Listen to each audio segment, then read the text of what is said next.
Soil. Pag may anak ka nga namang nag-aaral, This is sobrang dami nilang activity, mga ginagawa. Kaya maghapon na nga sa school.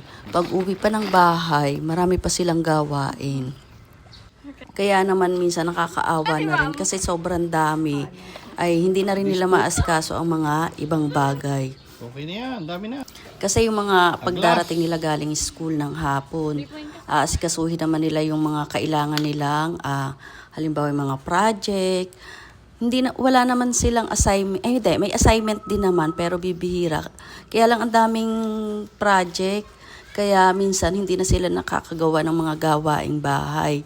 Kasi pagkarating nila ng bahay, marami na silang ginagawa. Kaya naman lagi ako nakasupport sa kanila. Ako na lahat ang gumagawa ng gawaing bahay. Tapos pag Sabado-Linggo yun, doon lang sila nakakatulong sa akin. Ng paglilinis, paglalaba at pagluluto. Wala namang problema dito sa dalawang anak kong to. Hindi naman sila nagrereklamo.